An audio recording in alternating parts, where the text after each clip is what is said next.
De nuevo, es un placer para nosotros poder estar abriendo la palabra de Dios, reflexionando sobre este libro maravilloso de consejos, exhortaciones, lectura del libro de Efesios. Esa lectura sistemática, siguiendo el orden establecido por el autor inspirado para cada una de sus secciones. ¿Qué nos ocupa en el programa de hoy?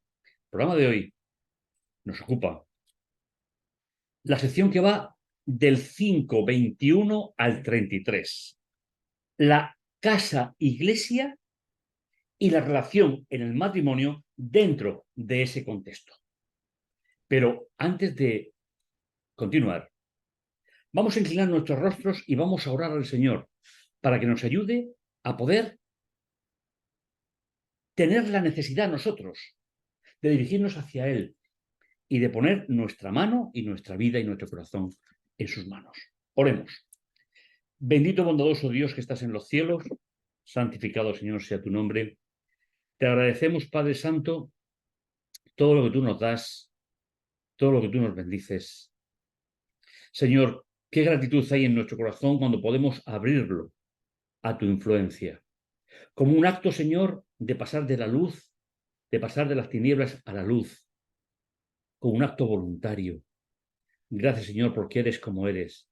Y gracias, Señor, porque siempre respetas la decisión de cada uno de nosotros. Todo ello, Señor, te lo agradecemos en el dulce nombre de Jesús. Amén. Pues estamos en disposición de poder abordar uno de los temas. No es que sea más importante que otros, ya que nosotros pensamos que la inspiración bíblica es por igual en todo lo que se escribe en la Biblia, aunque tenga usos diferentes. ¿Por qué este tema se convierte en importante? La casa-iglesia, relación con el matrimonio. Precisamente por el uso que se ha hecho históricamente en la teología, sobre todo medieval, aunque no se quedaron atrás los siglos anteriores, con respecto a la visión del matrimonio que Pablo da a los efesios. Recordar, lo hemos dicho ya en diferentes programas, recordar que nosotros podemos hacer una aplicación espiritual, concienzuda, rigurosa, pero recordar que Efesios tiene un destinatario con una serie de problemas y que lo que se dice en el libro de Efesios forma parte del Evangelio eterno. Esa es una idea que tenemos que aplicar a todos los libros bíblicos. La verdad presente tiene como sujeto el destinatario del libro y como objetivo que su existencia y sus problemas se puedan incluir en el Evangelio eterno. Creo que es importante que pensemos en esta serie de detalles. Recordaros simplemente el lugar que ocupa y vamos a ver dos secciones importantes,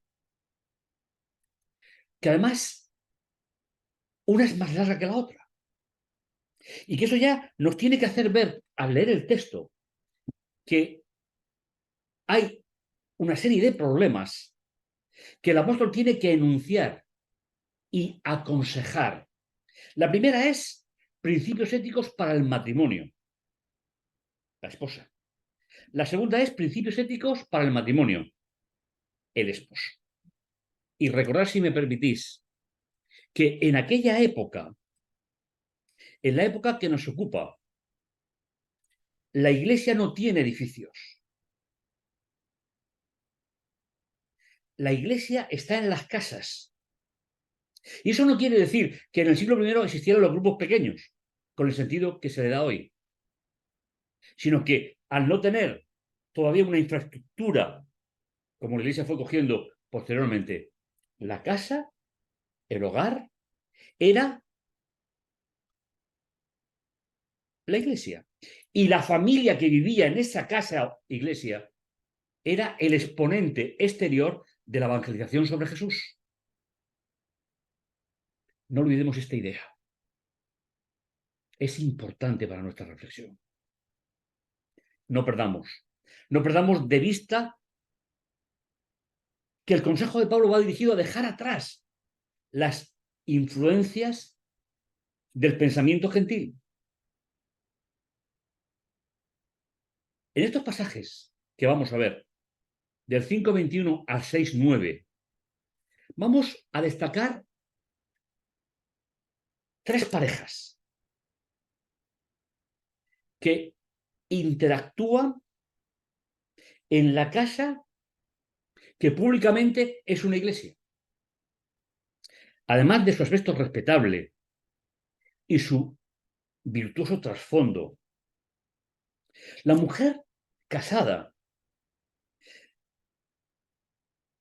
de la iglesia, la mujer que ha abierto su casa para que sea el lugar de desarrollo y de reunión. No olvidemos que en el mundo semita los hijos son del padre y la casa la administra la mujer.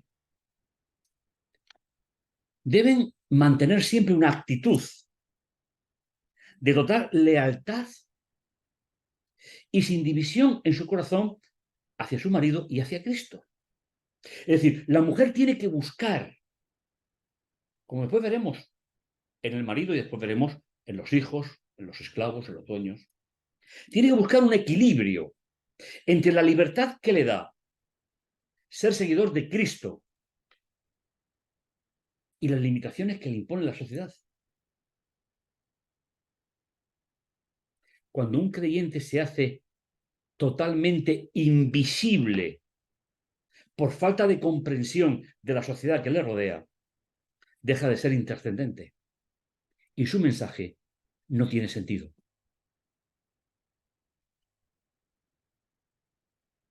Sobre todo para mantenerse alejada de la inmoralidad de la sociedad que le rodea. Las tres partes están precedidas por una idea fundamental, que la vamos a ver en el versículo 5, capítulo 5, versículo 21. Someteos los unos a los otros. El apóstol empieza con la más íntima, el matrimonio, con aquella que enlaza estrechamente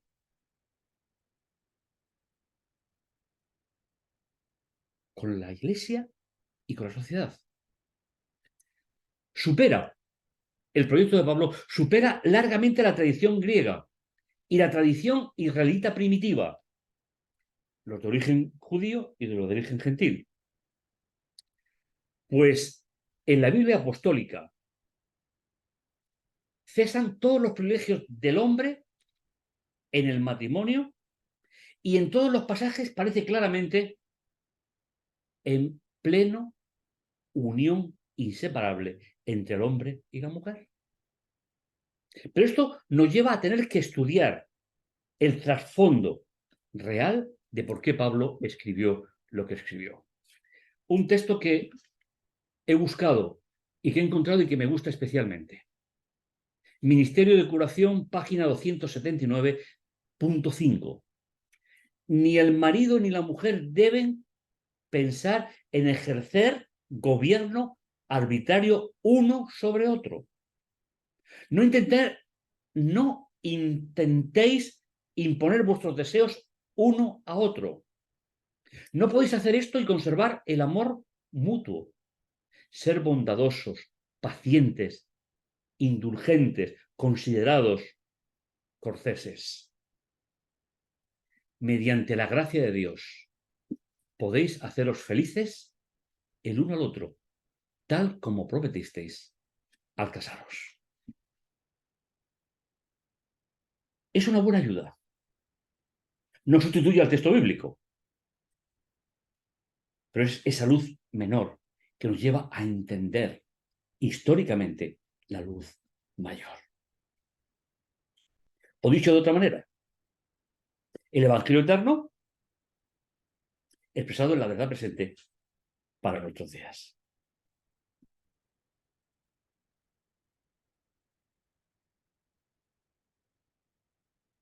El primer versículo lo encontramos en el capítulo 5, versículo 21, lo que tiene que ver con la iglesia, casa y el matrimonio titular de esa casa. Empezamos por ella. Dice, estad bajo autoridad unos a otros en la admiración del Mesías. Os propongo esta traducción personal. Estar bajo autoridad unos a otros en la admiración, el respeto del Mesías, Cristo ungido. La Reina Valera, como ya hemos visto a lo largo de la serie, por los manuscritos de la cual se tradujo en los llamados textos receptus, escribe Dios y no escribe Cristo. Pero es que Dios no aparece en este versículo, sino literalmente en la admiración del Mesías. Someteos, dice, unos a otros. ¿Quiénes van a ser unos a otros? En el contexto van a ser los tres espacios personales dentro del hogar. Como ya hemos comentado, Pablo no escribe una carta universal originalmente, sino a la comunidad de Éfeso. Es muy probable que aunque pudieran recibir la carta, lógicamente, muchas más iglesias, los consejos que Pablo da se pueden transferir los principios eternos. Pero tenemos que analizar dentro de ese mensaje eterno la verdad presente para ellos, que nos permitirá establecer nuestra verdad presente hoy. El contexto de esta sección es alejar las prácticas griegas y judías con respecto al matrimonio en el seno de la comunidad religiosa. Como ya hemos dicho repetidas veces, no se puede separar la casa de la comunidad religiosa. Todos los actos religiosos se desarrollan en esa casa. Las casadas a sus propios maridos como al Señor. Aquí se nos presenta, si leemos el versículo anterior, someteos unos a otros. Las casadas a sus propios maridos, como lo hacen al Señor. Esto ya nos permite que podamos observar un pequeño detalle. Si quitamos a sus propios maridos, simplemente por un instante, las casadas como el Señor, es decir, la controversia que va a tratar Pablo ahora tiene que ver en una disfunción que se hace real en aquel momento entre la mujer casada y su libertad en Cristo y su matrimonio. Es importante que entendamos este tipo de relación. Porque el versículo que viene a continuación, las esposas deben de ser amar a sus maridos, sean creyentes o no lo sean. El Evangelio nunca ha dividido un matrimonio constituido, habiéndose formado en cualquier forma civil, religiosa que exista en el planeta. Lo único que se exige es una constatación legal en el país o religión en la cual se ha hecho. Por tanto, aquí tenemos un problema determinado. Nos tiene que hacer pensar que hay muchas esposas que prefieren amar al Señor por la libertad que le ofrece y abandonan a sus maridos. Así entenderemos el versículo posterior, que nos ayudará a que entendamos cómo se podía mantener la estructura familiar según el principio bíblico, según el Evangelio eterno, guardando las leyes del imperio. ¿Sabéis? Las leyes Las leyes religiosas de Dios no pueden ir en contra de las leyes civiles que no nos hace ir en contra de Dios.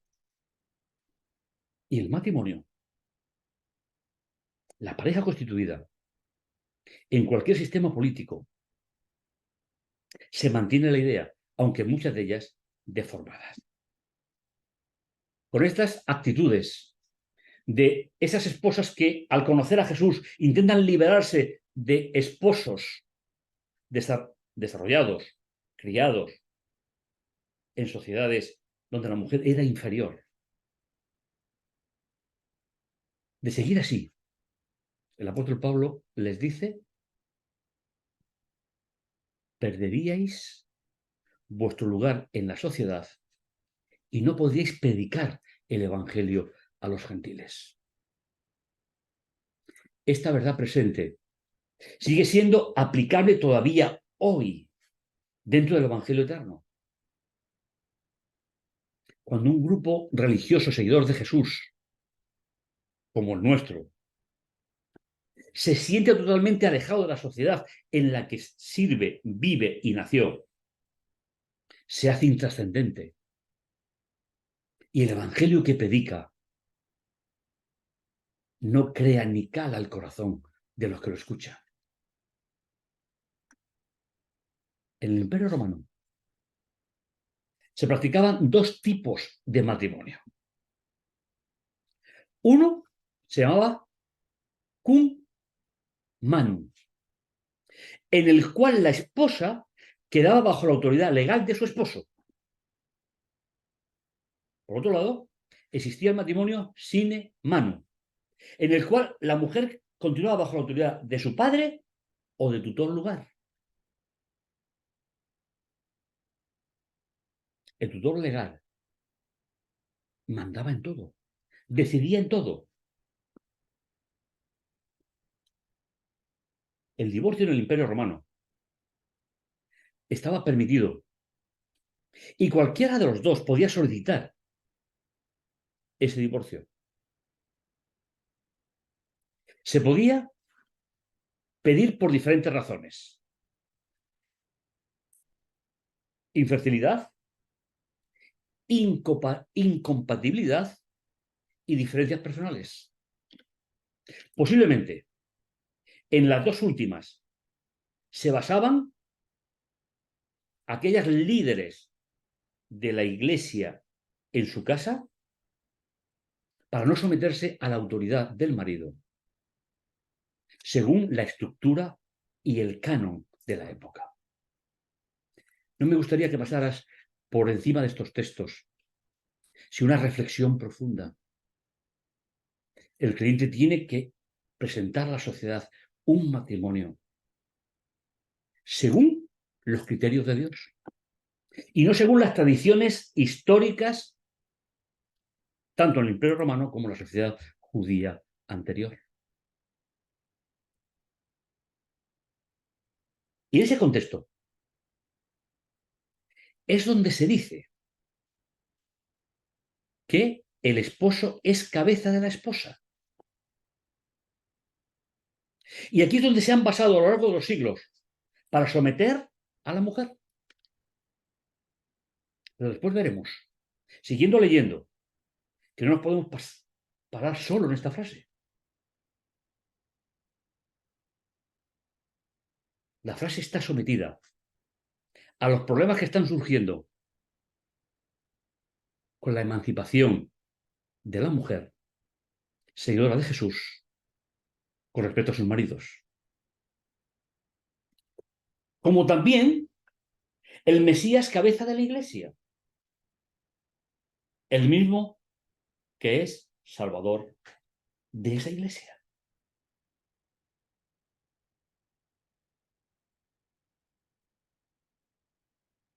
En este contexto, el término cabeza tiene una definición histórica y puntual. Él es dueño también de esa casa, fuera o no fuera creyente. Romper el matrimonio significaría perder totalmente la posición social.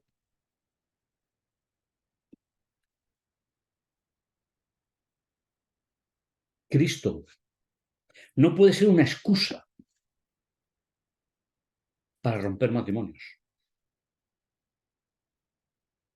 Y si era importante entonces en el Imperio Romano, lo es mucho más importante hoy, cuando ya ha dejado de contar la cantidad de propuestas de parejas que se hace en la sociedad actual. Y que todas, menos una, está fuera del plan de Dios.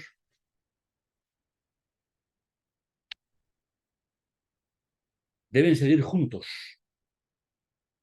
La sociedad necesita esa unión. Por tanto, como la Iglesia está sometida al Mesías, así también las casadas a sus maridos en todo. El todo se refiere a la relación matrimonial.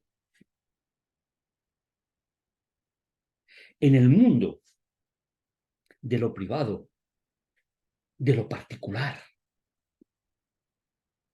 si me permitís, la clandestinidad del matrimonio, es decir, lo que solamente les compete a ellos, fuese o no fuese creyente. Por tanto, no seáis sin sentir,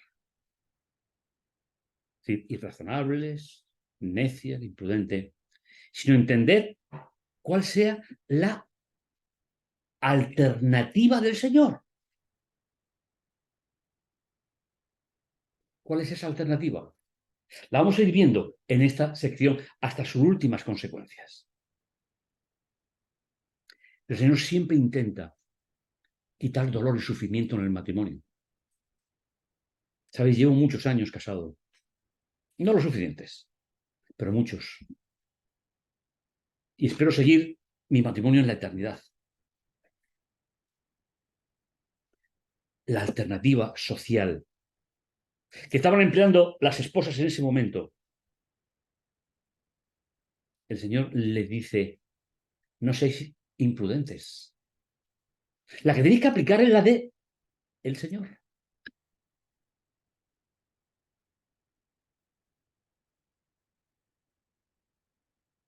Las recomendaciones para los esposos. Veréis que es mucho más larga. Vosotros, los maridos, tened en alta estima a vuestras mujeres. Como Cristo tuvo en alta estima a la iglesia. Por ella entregó su vida. Aquí este texto y los que vienen detrás nos ayudan a leer de otra manera el texto controvertido a lo largo de la historia.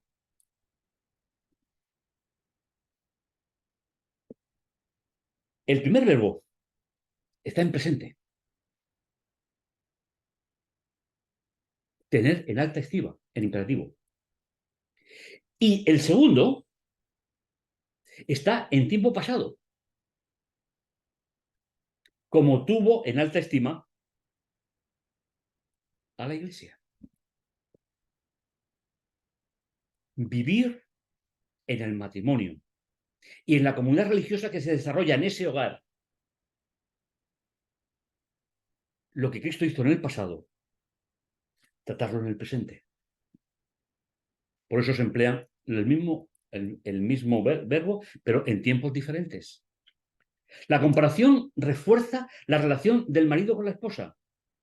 Dice que llegue a amar hasta dar la vida. Algo totalmente increíble en el Imperio Romano y en la sociedad judía antigua.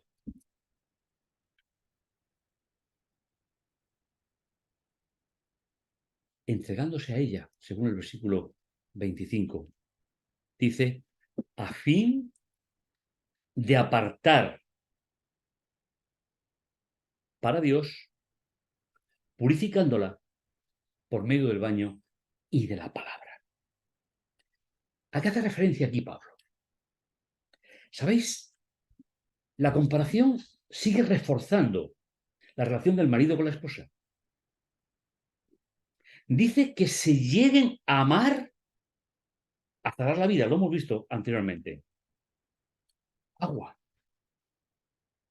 baño. ¿Sabéis? Es una imagen preciosa en griego. La imagen se origina, aunque muchos lo comparan con el bautismo, pero por lo menos el bautismo no sería la definición objetivo máximo.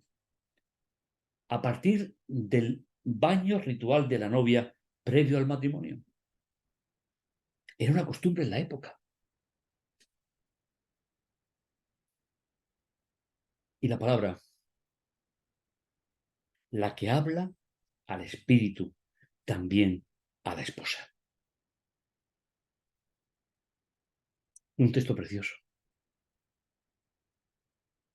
Los que llevamos años casados, todos recordamos aquellos primeros momentos de matrimonio.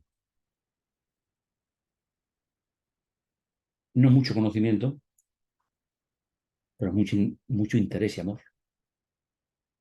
El apóstol está diciendo, cuidado, no olvides el comienzo de tu matrimonio.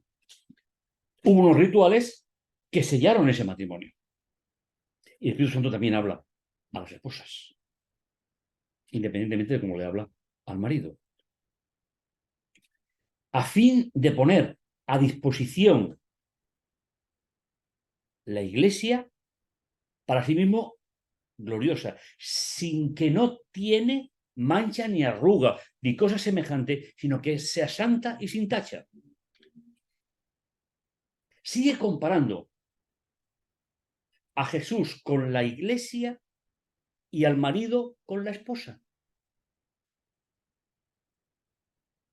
¿Acaso Jesús somete injustamente a la iglesia?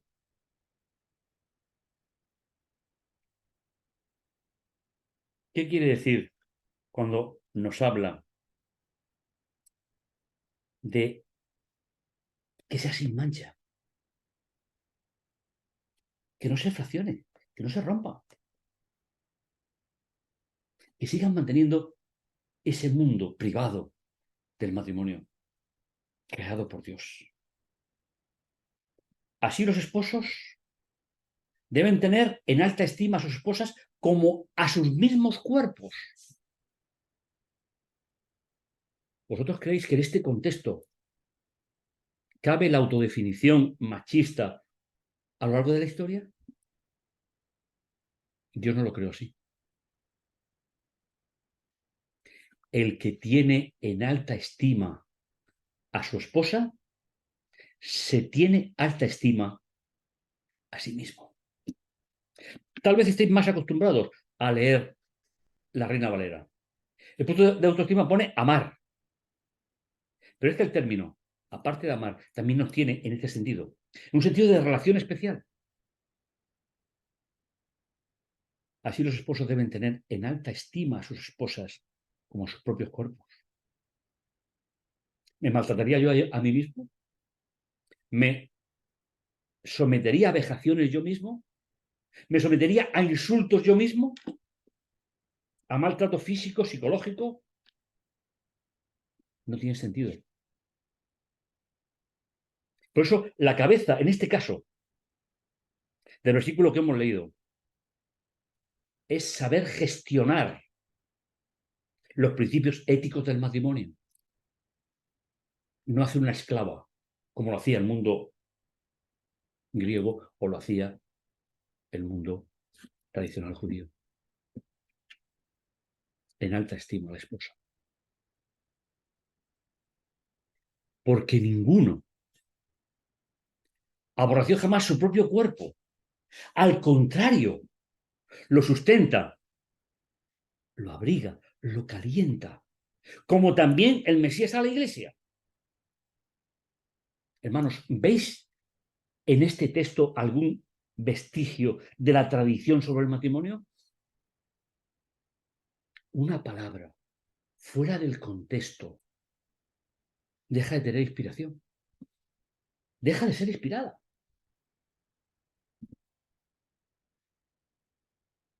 Porque somos miembros de su cuerpo. Ellas y ellos. ¿Sabéis? La Reina Valera, como siempre, tiene sus particularidades. Y suele traducir este texto, porque somos miembros de su cuerpo, su carne y sus huesos. No. Literalmente dice, porque somos miembros de su cuerpo. Ya está. Es decir, de la integridad al completo de esa relación. Y finalmente, fijaos qué consejo que va dirigido a él, porque ella ya lo hacía. Por eso hará a un lado el hombre a su padre y a su madre, se apegará a su mujer y los dos vendrán a ser un solo ser humano. ¿Sabéis? A mí me parece muy restrictivo traducir una sola carne. El ser humano no es carne solo. El ser humano es un ser indivisible, con tres importantísimas manifestaciones: la física, la mental y la espiritual. Y los dos llegan. ¿Y para eso qué tenía que pasar? Dejar de lado la idea muy real en la época que la novia venía a vivir junto a la familia del novio. El novio tiene que dejar su casa para formar la suya propia. Yo veo una armonía que la interpretación cristiana de estos textos no ha mantenido a lo largo de los siglos. Y qué pena, por la belleza que los textos tienen para nosotros. Grande es ese misterio. Es decir, formar una sola carne, formar un solo humano. Dice, pero yo digo esto respecto al Mesías y la Iglesia. Es decir, a Cristo y a la Iglesia hogar.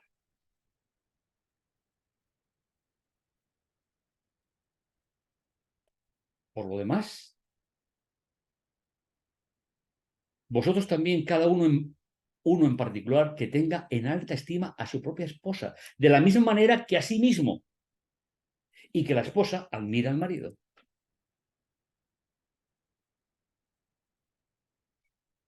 Qué texto más bonito. De la clandestinidad positiva del matrimonio. No sé si he sido capaz